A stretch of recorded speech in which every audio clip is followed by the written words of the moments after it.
There's a question back there first. Wait, Pundit, I have two quick questions. First, President Trump has talked about potentially suspending habeas corpus to take care of the illegal immigration problem. When could we see that happen, do you think? Well, the Constitution is clear, and that, of course, is the supreme law of the land, that the privilege of the writ of habeas corpus can be suspended in a time of invasion. So I would say that's an option we're actively looking at. Look, a lot of it depends on whether the courts do the right thing or not. At the end of the day, Congress passed a body of law known as the Immigration and Nationality Act, which stripped Article 3 courts, that's the judicial branch, of jurisdiction over immigration cases. So Congress actually passed, it's called jurisdiction stripping legislation. It passed a number of laws that say that the Article 3 courts aren't even allowed to be involved in immigration cases. Many of you probably don't know this. I'll give you a good example. Are you familiar with the term temporary protected status, or TPS, right? So by statute, the courts are stripped of jurisdiction from overruling a presidential determination or a secretarial determination on TPS when the Secretary of Homeland Security makes that determination. So when Secretary Noem terminated TPS for the illegals that Biden flew into the country, when courts stepped in, they were violating explicit language that Congress had enacted, saying they have no jurisdiction. So it's not just the courts aren't just at war with the executive branch. The courts are at war, these radical rogue judges, with the legislative branch as well, too. So all of that will inform the choices the president ultimately makes, yes. Mr. Miller, to further incentivize deportation of illegal aliens, is the administration considering going after businesses that knowingly employ illegal aliens? Well, they already have. Worksite enforcement, I don't have the exact statistics, but it's at multiple hundreds of percent. So the increase in worksite enforcement has been dramatic, it's been immediate, and that will continue. Why is President Trump moving to dismiss 3 Democratic members of the Consumer Product Safety Commission? Well, I think Caroline answered this question in the briefing today. The president is the head of the executive branch, and it's the president's prerogative to ensure that all executive branch employees are the best, the brightest, the most committed to fulfilling the agenda that they have, whether it be in their agency or any post in government. Is the president going to replace them? Well, again, we'll take a look at the situation, but the important thing is, I'll take a look at the specifics that you're talking about here, but the important thing to understand is that we don't just let people stay in their jobs just because they were always there, right? We have to examine the performance of specific employees, whether they're doing the best that they can do. I know that in particular, as a parent, there's been lots of concerns that I've had, that my family's had about product safety in this country. We can absolutely do better, and we will do better, but that requires hiring the best people for the job. And President Trump will always hire the best people for the job. Yes. When we talk to the president's voters, they bring up a couple issues. One, it's been 3 months, and they still haven't got down to the 2020 election. They're concerned about the whole voting situation, and they also want to know about what happened to the assassination attempt. Those are all great questions. So I'm really concerned. Those are all great questions. The Department of Justice, of course, is working on all 3 of the things that you just mentioned, and hopefully we'll have a further update soon. I can tell you on election integrity that the president recently signed an executive order that was the most comprehensive election integrity order that was ever issued. And as you may recall, that included in it a requirement to verify citizenship to vote. Another example where a district court judge lawlessly intervened, enjoined that requirement. Now, think about this. Congress passed a law, making it a crime, a felony, for non-citizens to vote. And yet a judge has enjoined the executive branch from enforcing and upholding that statutory requirement. So the courts, the radical rogue judges, they don't care what Congress said. They don't care about what the Constitution says. They're just imposing their own Marxist agenda on the whole country. And that's obviously... They want to follow up on January. Yeah, so, I mean, the Department of Justice is investigating all of the issues that you mentioned. I wish I had a full update for you now, but I can assure you that our Attorney General, our Deputy Attorney General, our FBI Director, now Ed Martin, at the Weaponization Working Group will all be, and of course we put up a new DC Attorney, will all be diligently working on ensuring accountability and justice. Yes, back there? Question. Tom Homan used some colorful language earlier this year to describe how he would be demanding accountability from New York City Mayor Eric Adams if he didn't cooperate with ICE. Is Eric Adams holding up his end of the bargain thus far? All I would say to that is this administration is going to pursue immigration enforcement and cooperation in every city. And anyone who doesn't comply with the laws and dictates of this country will face the appropriate legal consequences. That applies to Eric Adams, and that applies to every other mayor in this country. The law is the law is the law.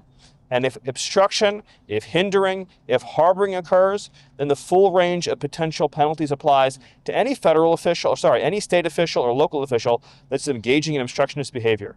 But I would also say that when it comes to immigration enforcement, now that we have achieved the mission of sealing the border, you're going to see more and more resources and priorities put into the mass deportation program.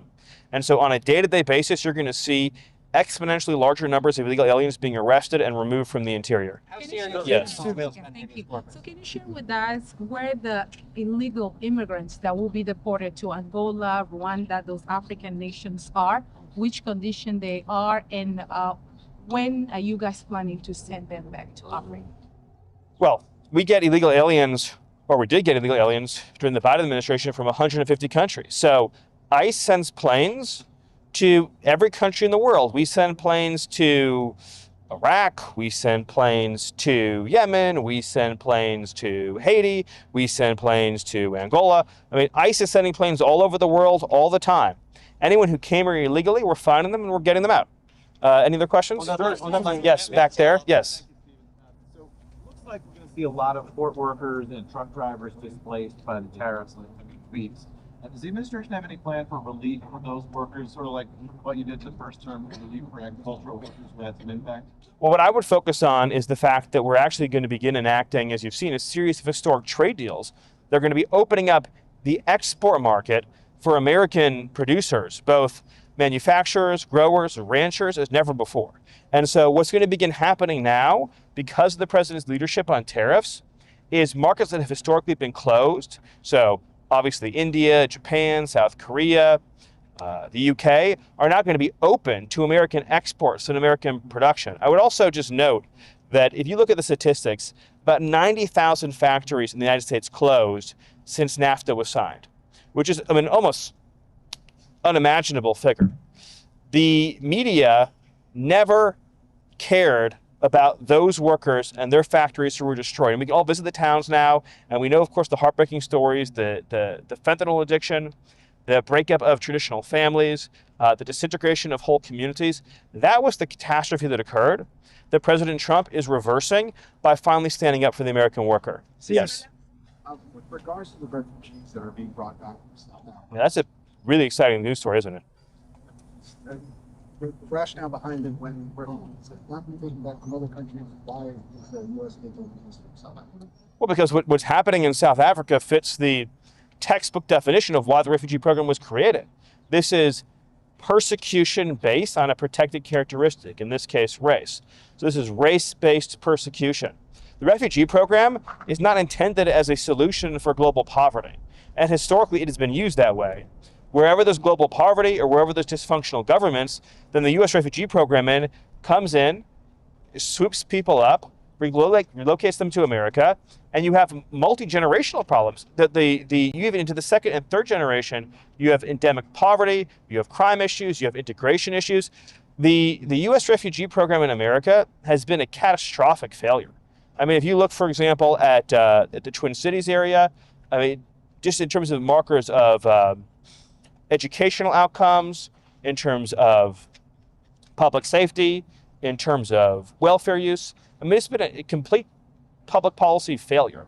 And so this is an example of the president returning the refugee program to what it was intended to be used as. Hold on, over there, thanks. Well, so let me just take this one first, thanks. Is the president having a conversation with you about becoming the national security advisor, which you accept? I'm very thrilled with the job that I currently have, and my focus right now is on supporting Secretary Rubio. Marco and I have become very close friends, especially over the last 100 days, but even before then. And I could not be more excited to work with Marco, who is truly one of the all-stars of this government, both in his role as Secretary of State and his role as National Security Advisor. And I think the whole country is going to continue to see just how incredible Marco is. Yes. Yes. What specific evidence the United States have that those South Africans have been severely persecuted? Well, it's state policy. There's land expropriation. There's a whole series of government laws and policies that specifically target white farmers and the white population in South Africa. That's well documented on video. And of course, you even see government leaders chanting racial epithets and espousing racial violence. So it's all very well documented. Yes. On Ukraine, are you in a position to confirm, either kill or keep alive, the reports that you have been asking Ukraine, war-torn country, to accept some of the illegal immigrants, and why? I've never heard that before. Yes. Hold on. Yes. Yes. That he was going to be making a very big announcement yesterday and today, maybe Monday. I know you're not going to get ahead of the president. Can you give us a hint, though, at least? No, I'm not going to get ahead of the president. Yes. Did you have a question? Yeah. Will you be involved with the meetings with Mayor Adams today, and what do you plan to discuss? I'm not involved in those meetings. No. Did you have a question? Yes. So the current governor of California has been extremely rude to President Trump and in your administration. What is the status of their litigation on the tariff issues and all the issues? I don't have an update on that. Sorry. Yes. Yep. Of the South African refugees, how many are coming and when will they arrive? Well, we just have the first flight is scheduled, I believe, for early next week. But that's just. Well, I don't have an exact update for you on that yet. I don't want to confirm any news reports, but that's just the beginning of what's going to be a much larger scale relocation effort. And so those numbers are going to increase, obviously, as time goes on. It takes a little while to set up the systems and processes and procedures to begin a new refugee flow, but we expect that the pace will increase. It'll increase at a healthy pace as time goes on. Yes, back there. How many on the first flight? Not right now. Yep, back there. On the Tufts University student had the federal judge of Vermont ordered the year to release Tufts University students built by immigration authorities. Yeah, my reaction is, again, there's a judicial coup in this country. The foreigners in this country do not have a right to stay in this country if they support designated terrorist organizations like Hamas. Hamas is a designated terrorist organization. The Secretary of State has the absolute authority under statute, which again is not judicially reviewable, to revoke an immigration benefit or visa and then to pursue a deportation to the Department of Homeland Security. We cannot individually litigate in court every single visa that we want to revoke. This is a plenary authority of the executive branch. And I would just say that, what this really comes down to is this. The American people voted for President Trump in large part to seal the border, deport the illegals, fix our immigration system so it serves America's interests, and remove the people from this country that we don't want here because they threaten our national security, our public safety, or our economic security. That is what he was elected to do. It's what the Constitution empowers him to do. And this judicial coup by a handful of Marxist judges to frustrate that effort can only be understood as an attack on democracy. Thank you.